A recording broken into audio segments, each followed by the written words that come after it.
The Galactic Council Chamber was the largest building Ambassador Daniel Cole had ever seen.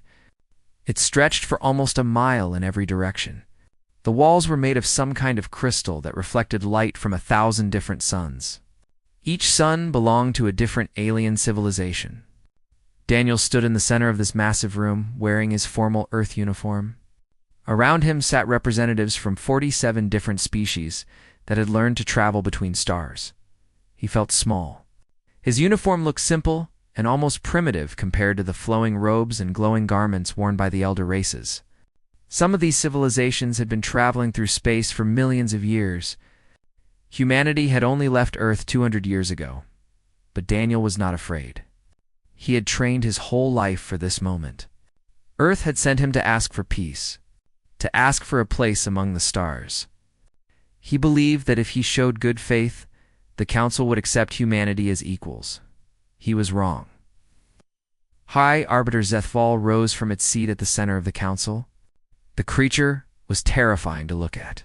Its body was made of shifting black plates that moved like liquid stone. Its eyes glowed with a cold violet light. When it raised 3 of its limbs, the entire chamber fell silent. The translator device in Daniel's ear converted the alien's words into English. The voice that came through was flat and without emotion. "The human species has been judged," Zethval announced. "Your expansion into the Orion Spur violates treaties that were established before your kind crawled from your oceans. Your refusal to submit to genetic modification protocols marks you as a contamination risk. This council, in its wisdom, sentences humanity to forced regression." Daniel felt his blood run cold. Forced regression. He knew what that meant. The Council would rewrite human DNA. They would change humanity at the most basic level. They would make humans docile and obedient. They would turn free people into biological slaves. "And if we refuse?" Daniel asked. His voice did not shake. "You will not refuse." Zethval's body shuddered in what might have been laughter. "You will be made compliant. Beginning with you, Ambassador." Daniel never saw the weapon. One moment, he was standing in the chamber, ready to argue for his species. The next moment, a beam of energy struck him in the chest. His body dissolved into ash in less than a second. The ash scattered across the clean floor of the council chamber. The alien delegates watched with expressions that ranged from approval to complete indifference. To them, humans were barely worth mentioning. A minor species that had gotten too ambitious. A problem that had been solved. What none of them noticed was the small device on Daniel's wrist. It was still transmitting. Every moment of his death had been sent directly to Earth. 400 light-years away in the mountains of Colorado, deep beneath the surface of the Earth, Admiral Catherine Price watched the transmission end in static. She was in the command center of the United Nations Space Command. Around her sat the military leaders of every major nation on Earth. They had gathered to watch the Council's response to humanity's request for peace. Instead, they had watched their ambassador die. The room was silent. General Marcus Webb, a man who had fought in 3 wars and had never shown fear, had gone pale. His hands were shaking. "They killed him," he whispered. "They just killed him. Like he was nothing." Admiral Price stood slowly. She was 63 years old. Her hair had turned silver long ago. She had served humanity for 4 decades. She had buried friends. She had negotiated with hostile powers. She had maintained peace through strength. But she had never faced anything like this. "Open the vault," she said. Her voice was quiet but firm. Commander Lisa Morgan, her aide, looked up with wide eyes. "Admiral, open the vault." "Authorization, Price 77 Omega." The other leaders began to protest. Some demanded more information. Others wanted to discuss options. A few suggested trying to negotiate. Admiral Price raised her hand, and the room fell silent. "Ladies and gentlemen," she said, "as of this moment, Earth is invoking the Annihilation Protocol." The words hung in the air like a death sentence. Everyone in the room knew what the Annihilation Protocol meant. It was humanity's darkest secret. A plan that had been created over a century ago when the first alien signals were detected. While the public celebrated the discovery of intelligent life in the universe, military planners had asked a different question. What if they want to destroy us? The Annihilation Protocol was the answer to that question. It was a plan for total war. A plan that assumed humanity would be fighting for its very survival against enemies with superior technology in greater numbers, a plan that required weapons and strategies that most people would consider unthinkable. For 100 years, the protocol had remained sealed, hidden in vaults beneath mountains, waiting for a day that everyone hoped would never come. That day had arrived. Deep beneath the command center, sealed doors that had not been opened in 50 years began to move. Lights flickered on in corridors that had been dark for decades.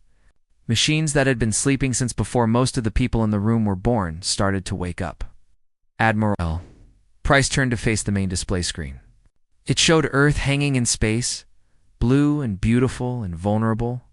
Somewhere out there, alien fleets were probably already being assembled. The Council would send ships to enforce their sentence. They would come to change humanity, to break humanity, to make humanity into something less than human. They think we are weak, Admiral Price said. They think we are primitive. They think we came to them begging for acceptance because we had no other choice. She paused, and when she spoke again, her voice was hard as steel. They are about to learn how wrong they were. General Webb found his voice. Admiral, even with the protocol, we're talking about fighting the entire galaxy. They have thousands of years of technology ahead of us. They have fleets that number in the hundreds of thousands. I know. Price did not look away from the screen. And they have never fought a species that was willing to do anything to survive. They have never faced an enemy that prepared for war while asking for peace. They have never met humanity when humanity has nothing left to lose. She turned to face the assembled leaders one final time. Send word to every colony, every station, every ship in our fleet. Tell them what happened here today. Tell them that the Council murdered our ambassador and declared us unfit to exist. Her eyes burned with cold fire. Then tell them that humanity does not go quietly into extinction. Tell them that we are coming, and we will not stop until the Council understands the price of what they have done. The message was sent within the hour and across the solar system. Humanity began to prepare for the war that would determine whether the species would survive or be erased from the galaxy forever. The Council had made their decision. Now humanity would make theirs. Dr. Samuel Grant walked through corridors he had not seen in over 30 years. The walls were cold and gray. The air smelled old and stale. Emergency lights glowed red along the floor, guiding his path deeper into the mountain. He was 78 years old now. His hair was white and thin. His hands shook slightly when he held them out. But his mind was still sharp. His memories of this place were still clear. He had been 23 when the government recruited him. They told him that humanity needed protection. They told him that the universe was dangerous and that Earth needed to be ready for the worst. They offered him a chance to help save his species. He had said yes. And he had spent the next 50 years building weapons that he hoped would never be used. Project Prometheus. That was what they called it. The name came from an old Greek story about a god who gave fire to humanity. Samuel had always thought the name was fitting. Fire could keep you warm and cook your food, but it could also burn down cities and destroy everything you loved. The weapons he had built were the same. They could save humanity, or they could destroy everything in their path. Behind him walked Dr. Amy Chen. She had been his student once, a brilliant young physicist who asked questions that most people were afraid to consider. Now, she was 60 years old and the project's lead scientist. She had kept the systems running during all the years of silence, waiting. The stasis pods are cycling, she reported. Her voice echoed in the empty corridor. All 1,200 soldiers are showing green across the board. They should be fully awake within 6 hours. Samuel nodded but did not speak. The soldiers in those pods were not ordinary humans. They were the enhanced. Men and women who had volunteered to be changed at the most basic level. Their DNA had been modified to make them stronger and faster. Cybernetic implants had been placed in their brains and bodies. Neural networks connected them to each other and to the ships they would pilot. Each enhanced soldier was worth 1,000 normal troops. They could think faster than any computer. They could survive wounds that would kill anyone else. They could operate for days without sleep or food, and they had been sleeping in those pods for over 30 years, waiting for a war that everyone prayed would never come. What about the fleet? Samuel asked. Amy pulled out a small device and activated a holographic display. It showed the space around Earth's moon. Hundreds of ships were breaking orbit, moving out toward the darkness between stars. The Dark Fleet is already departing the lunar shipyards, she said. As far as Council intelligence knows, Earth has maybe 40 combat-capable vessels. Outdated technology, minimal weapons, and how many do we actually have? 800 warships, 2,000 support craft. Amy hesitated. And the Leviathans. Samuel stopped walking. The Leviathans. He had helped design them. Massive battle stations, each one 3 miles long, armed with weapons that bent the laws of physics, weapons that the Council had declared forbidden because they were too dangerous for any species to possess. Humanity had built them anyway. The Leviathans have never been tested in real combat, Amy said quietly. The Council races have had thousands of years to develop their weapons. We have had barely 2 centuries of spaceflight. Samuel, what if it is not enough? Samuel placed a weathered hand on her shoulder. The Council races grew comfortable, he said. They fought their wars with rules and treaties. They agreed to limit certain weapons because they were afraid of what those weapons could do. They have never faced an enemy that was desperate enough to use everything available. He gestured toward the rows of pods visible through a window. Inside each pod, an enhanced soldier was slowly waking up. Their eyes were still closed, but monitors showed their brain activity increasing. These men and women gave up their normal lives, Samuel continued. They let us change them into something more than human. They did it because they wanted to protect Earth. They did it because they believed that someday humanity might need warriors who could face any enemy. He met Amy's eyes. Do you think the Council has anything like them? Amy did not answer. She did not need to. In the main command center, Admiral Price was coordinating with fleet commanders across the solar system. Captain Nathan Brooks, her executive officer, handed her a tablet showing the latest intelligence. The Council has realized something is wrong, he reported. They are confused about why we destroyed their surveillance satellites. Their ambassador is demanding explanations. They are threatening sanctions. Admiral Price allowed herself a cold smile. Sanctions. They murdered our ambassador, and they are threatening us with sanctions. They still do not understand what is happening. Their models of human capability are completely wrong. They think we are panicking and lashing out blindly. Good. Let them think that. Price studied the fleet positions on her display. What is the status of the 7th Fleet? Admiral Torres reports ready to jump on your command. They are positioned at the edge of the solar system, waiting for the order. Price nodded. The 7th Fleet would be the first to strike. Their target was a military outpost on the edge of Council space. A small facility, but an important one. It was where the Council coordinated their operations in this sector of the SCLKD. Taking it out would blind the Council to human movements. It would also send a message. Tell Admiral Torres to begin the operation, Price ordered. And may God help anyone who stands in our way, the message was sent.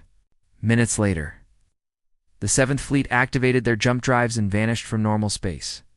They reappeared in the space around the Council outpost without warning. The alien defenders barely had time to understand what was happening before human missiles struck their shields. Shields that had been designed to withstand centuries of known weapons. Failed in seconds. The battle lasted less than 10 minutes. When it was over, the outpost was gone. Destroyed completely. Not one Council ship had escaped to report what had happened. It was the first human victory of the war. It would not be the last, back on Earth. Samuel Grant stood in the awakening chamber as the first enhanced soldier opened his eyes. The man's name was Colonel Derek Hayes. He had volunteered for the program when he was 25 years old. He had been sleeping for 32 years. Colonel Samuel said, "Welcome back. I wish the circumstances were better." Derek sat up slowly. His movements were smooth and controlled, showing none of the stiffness that should have come from decades of sleep. His eyes scanned the room, taking in information at a speed no normal human could match. "Tell me everything," he said. His voice was calm. Ready, Samuel told him about the council. About the ambassador. About the Annihilation Protocol. Derek listened without interrupting. When Samuel finished, the colonel simply nodded. "When do we deploy?" "Within the week. The fleet is assembling. We have targets selected across council space." Derek stood. Around him, other pods were opening. Other enhanced soldiers were waking up. They moved with the same eerie grace, the same perfect control. They were no longer entirely human, but they had sacrificed their humanity to protect those who still had it. "The council thinks they can erase us," Derek said. "They think we will just accept their judgment and disappear." He looked at Samuel with eyes that glowed faintly from the implants behind them. "They are about to learn what happens when you try to kill humanity." Sleeping giants had awakened, and the galaxy was about to tremble. High Arbiter Zethval had ruled the Galactic Council for 300 years. In that time, it had seen empires rise and fall. It had watched species evolve from primitive creatures into spacefaring civilizations. It had ordered the quiet extinction of 4 races that were deemed too dangerous to exist. The Council was the supreme power in the galaxy. Its word was law. Its judgment was final. Species that obeyed were allowed to prosper. Species that resisted were crushed. Humanity was supposed to be a minor problem. A young species that had expanded too quickly and needed to be put in its place. The execution of their ambassador was meant to send a message. Submit or be destroyed. Zethval had expected fear, panic, perhaps some futile resistance that would be easily crushed. What it did not expect were the reports now appearing on the Council's emergency channels. "Catherine IV has fallen," announced Ambassador, relic of the Voss. The alien's tentacles were writhing in a way that indicated extreme distress. "The human fleet destroyed our defense force in 17 minutes. They are now moving toward the civilian population centers." The council chamber erupted in confused noise. Catherine IV was a major Voss colony. It had been protected by one of the most advanced defense fleets in the sector. The idea that humans could have destroyed it so quickly was impossible. "There must be an error," said Counselor Miraseth of the Thelan hegemony. "Human technology is primitive. Their ships are slow and poorly armed. They cannot have achieved such a victory. There is no error." Relic activated a holographic display showing the wreckage of Voss ships floating in space. "Our fleet was annihilated. We have never seen weapons like the ones they used. Our shields failed instantly. Our armor was torn apart like paper. They would not dare harm civilians," Miraseth insisted. "Even humans must understand the consequences of such an action." Before anyone could respond, a new signal came through. It was a broadcast from the human fleet. Admiral Price's face appeared on the main display, calm and controlled. "Citizens of Catherine IV," she announced. "Your military has been neutralized. Your government has 1 standard hour to surrender unconditionally. Comply, and your people will be unharmed. Resist, and we will demonstrate the same mercy your council showed our ambassador." The message ended. The chamber fell silent. Zethval processed this information carefully. The situation was worse than it had anticipated, but the council still had overwhelming numerical superiority. The humans had won 1 battle through surprise. They would not win the war. "Dispatch the 3rd Armada," Zethval commanded. "Crush this rebellion before it spreads." The 3rd Armada was the pride of the Council Navy.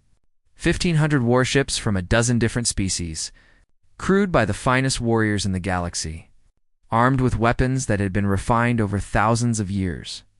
It was an unstoppable force that had never known defeat.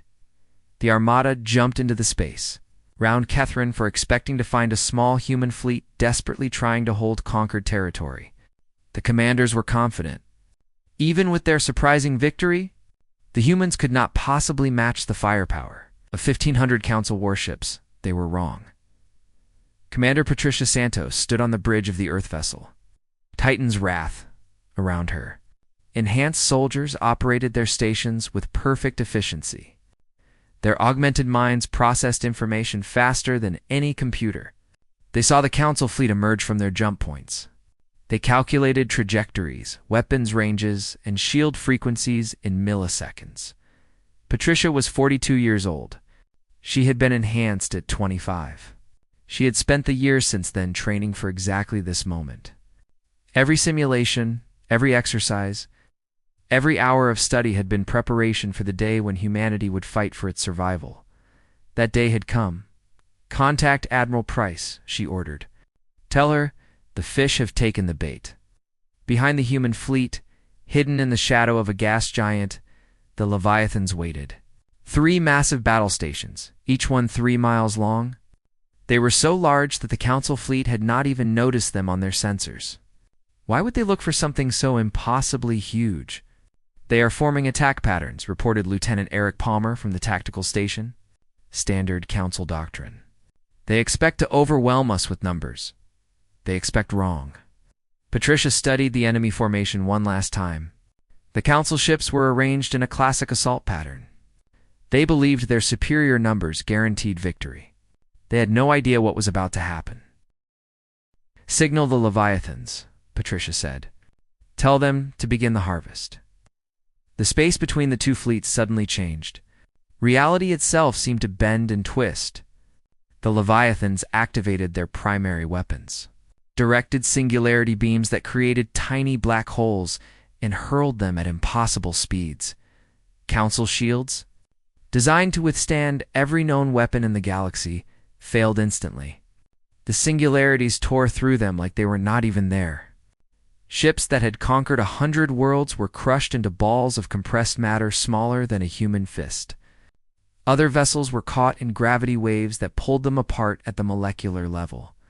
The Council fleet tried to retreat, but the Leviathans had already calculated every possible escape route. Jump drives were disrupted by interference fields. Sublight engines could not move fast enough. One by one, the mighty warships of the Third Armada were destroyed. The battle lasted 10 minutes. When it was over, 1,500 Council ships had been reduced to floating debris. Not a single human vessel had been lost.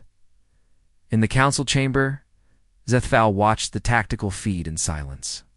Around it, the other counselors had descended into complete panic. Some were screaming at each other. Others were trying to contact their homeworlds. A few simply sat frozen, unable to process what they had just witnessed. "How?" Counselor Miraseth whispered. Its voice was broken with shock. "How could they have built such weapons? Our intelligence showed nothing of this capability. They were supposed to be primitive." "They hid it," Zethval replied. Its voice was flat and empty. "They showed us only what they wanted us to see. They let us believe they were weak. They asked for peace while preparing for war." Its form shifted into a configuration that none of the other counselors had ever seen before. It was the shape of fear. "We are facing an enemy that planned for this war long before we declared it." "Then we must negotiate," Relic pleaded. "We must offer them terms. Give them what they want. Anything to stop the destruction. They want revenge." Zethval turned its violet eyes toward the display where the wreckage of the Third Armada was still visible. "They want us to pay for what we did to their ambassador. And I am beginning to think they intend to collect that payment personally." More reports came in over the following hours. Human fleets were appearing across Council space. Military outposts were being destroyed. Communication stations were going silent. The humans were not just fighting back. They were systematically dismantling the Council's ability to coordinate its forces for the first time in 300 years. Zethval felt something it had almost forgotten how to feel. It felt afraid. The Council had ruled the galaxy through strength and the threat of destruction. They had crushed every species that dared to challenge them. They had believed themselves invincible. Now they were learning that they were wrong, and the lesson was being taught in fire and blood. In her command center on Earth, Admiral Price received the battle reports with grim satisfaction. The war was just beginning. The Council still had vast resources and countless ships, but the first phase had succeeded beyond all expectations. "They are starting to understand," she said quietly. They are starting to realize what they woke up when they killed Daniel Cole. Captain Brooks nodded. What are your orders, Admiral? Price looked at the strategic display. Council space stretched across hundreds of light years, containing thousands of worlds and trillions of beings. It would take years to conquer it all. But that was not the goal. Find Zethfall, she said. I want to know exactly where that creature is, and then we are going to pay it a visit. The hunt had begun. The human advance across the galaxy was slow and steady and completely unstoppable.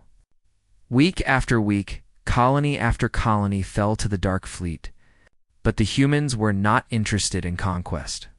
They did not occupy the worlds they defeated. They did not install puppet governments or strip planets of resources. They came. They destroyed every military target with perfect precision, and they left. Before departing, they always broadcast the same message. Surrender the High Arbiter. Pay for the crime committed against humanity. Or face complete annihilation.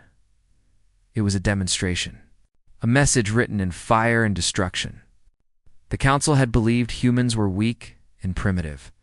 Now they were learning the truth. On Earth, the mood was one of grim determination. The execution of Ambassador Daniel Cole had unified humanity in a way nothing else could have.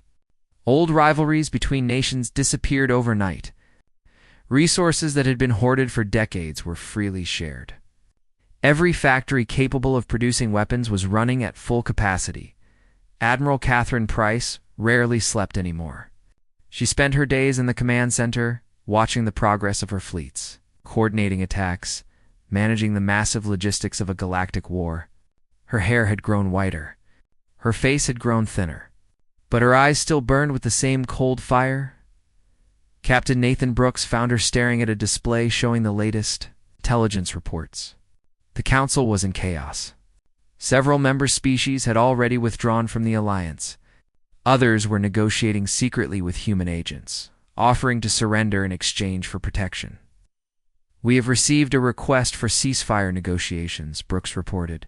High Arbiter, Zethfall, wants to discuss terms. Price did not look away from the display. What terms? They are offering to recognize human sovereignty over the entire Orion Spur. Full membership in the Council with equal voting rights. Financial reparations for Ambassador Cole's family. For a long moment, Price did not respond. Then she turned to face her executive officer. Nathan, do you know what the genetic modification protocols would have done to us?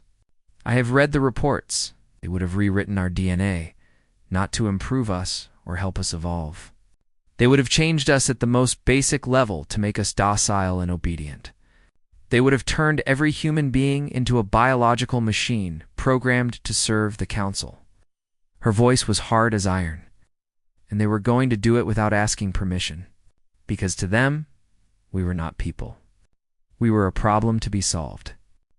A contamination to be cleaned. Brooks was silent. There was nothing he could say. I am not interested in their terms, Price continued. I am not interested in membership in their council or recognition of our sovereignty. I want one thing, and one thing only. What is that, Admiral? I want Zethfall. Price turned back to the display. I want the creature that ordered our ambassador's death. I want it brought to Earth in chains. I want it to stand trial for its crimes. And I want it to face the same fate it gave Daniel Cole.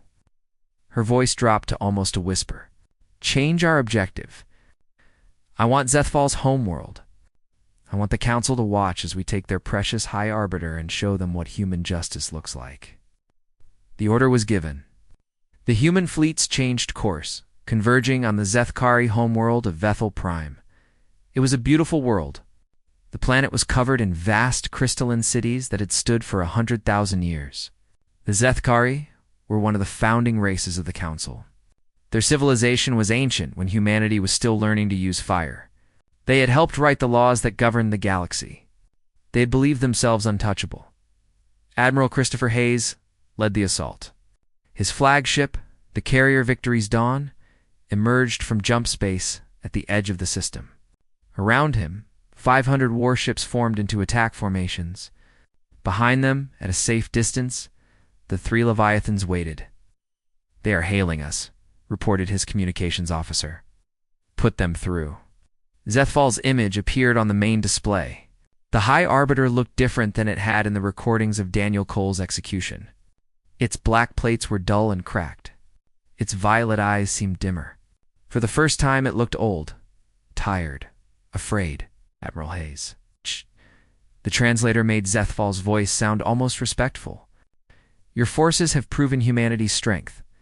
There is no need for further destruction. The Council is prepared to meet any demand. Name your price." Hayes leaned forward in his command chair. "Any demand?" "Anything within our power to give.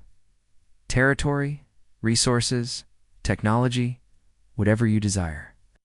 "Then here's my demand, High Arbiter." Hayes spoke slowly and clearly, making sure every word was understood. "You will surrender yourself to human custody. You will be transported to Earth. You will stand trial for the murder of Ambassador Daniel Cole, and you will be executed. By the same method you used on him." The silence that followed seemed to last forever. "And if I agree to this?" Zethval asked finally. "What guarantee do I have that you will spare my people? That you will not destroy Vethel Prime after I surrender? You have my word as a human officer? Surrender yourself, and not one civilian on your world will be harmed. Your cities will remain standing. Your people will be free to continue their lives." Hayes paused. "Refuse, and I will order the Leviathans to reduce every city on your planet to glass. You have 1 hour to decide." The transmission ended. Hayes sat back and waited. Around him, the bridge crew continued their work. Weapons were charged. Targeting solutions were calculated. Everyone knew what was coming if Zethval refused. 40-7 minutes later, sensors detected a single shuttle departing from the planet's surface. It was small and unarmed, broadcasting a continuous signal of surrender. "Stand down weapons," Hayes ordered. "Prepare to receive the prisoner." The shuttle docked with victory's dawn. When the airlock opened, Zethval walked out alone. Up close, the creature was even more impressive than Hayes had expected. It towered over the human guards, its black plate still shifting constantly despite its obvious exhaustion. "I am told you humans have a concept called honor," Zethval said, "that you value keeping your word above all things." "We do," Hayes confirmed. "Then I surrender myself to your custody." Zethval extended all 4 of its limbs in a gesture of submission. "I trust you will keep your promise regarding my people." "I will." Hayes gestured to the guards. "Take the prisoner to the secure holding cell. Make sure it is comfortable, but cannot escape." As Zethval was led away, it paused and looked back at Hayes. "I underestimated your species," it said. "I thought you were just another primitive race waiting to be controlled. I see now that I was wrong." Its violet eyes seemed almost sad. "I wonder what the galaxy will look like when you are finished reshaping it." Hayes did not respond. He watched until the High Arbiter was out of sight, then turned back to his command crew. "Signal Admiral Price, tell her we have the package." "We are returning to Earth." The message was sent across 400 light-years in an instant. On Earth, Admiral Price received it with grim satisfaction. The hunt was over. Now came the reckoning. The trial of High Arbiter Zethval was broadcast to every corner of the galaxy. Every species, from the mightiest council race to the smallest client state, watched as the creature that had ruled the galaxy for 300 years stood before human judges. The courtroom was in Geneva. In the same building where the United Nations had once met to discuss matters of Earth alone, now it served as the stage for a trial that would determine the future of 1,000 worlds. Zethval stood in a specially constructed holding cell at the center of the room. Its black plates had dulled to a lifeless gray during the journey to Earth. It no longer looked like the terrifying ruler who had ordered the execution of Ambassador Daniel Cole. It looked old and broken and very small. Margaret Cole was the first witness called to testify. She was Daniel's widow, a woman in her early 50s with gray-streaked hair and eyes that showed the weight of her loss. She appeared via hologram, her image projected into the courtroom from her home in Boston.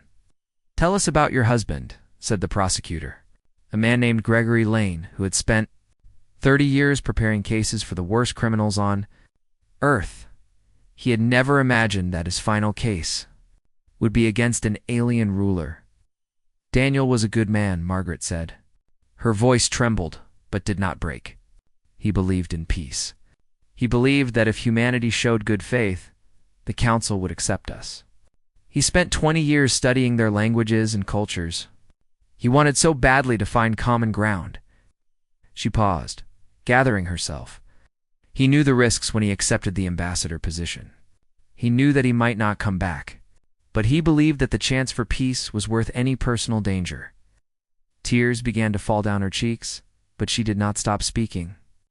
He died believing in that chance. He died hoping that his death might somehow still lead to understanding. The recording of Daniel's execution was played for the court. Everyone watched in silence as the ambassador asked his question and received his answer. Everyone watched as the energy beam struck him down without warning or mercy. He did not even get to finish speaking, Margaret said when the recording ended. He asked a question, and they killed him for it. Because to them, his words did not matter. His life did not matter. We did not matter. Dr. Samuel Grant testified next.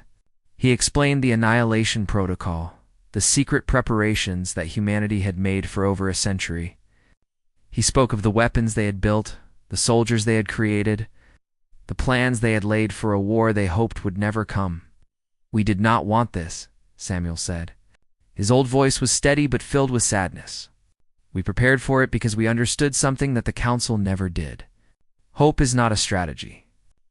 Peace requires strength, and survival requires being willing to do whatever is necessary when all other options are gone.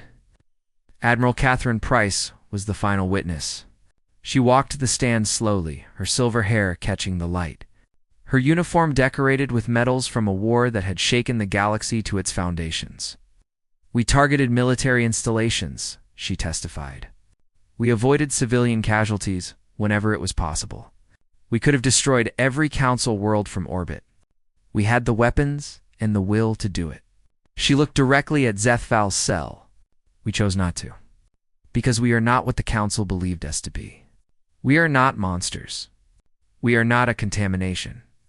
We are survivors who did what was necessary to protect our people. The trial lasted 3 weeks. Witness after witness testified about the Council's plans for humanity.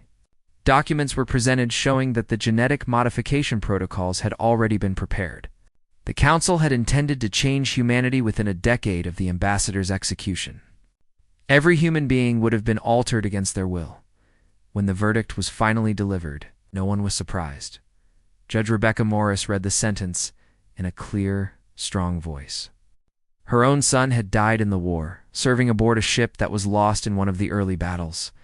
Zethval, High Arbiter of the Galactic Council. This court finds you guilty of crimes against humanity, including the murder of Ambassador Daniel Cole and the attempted genocide of the human species. The sentence is death.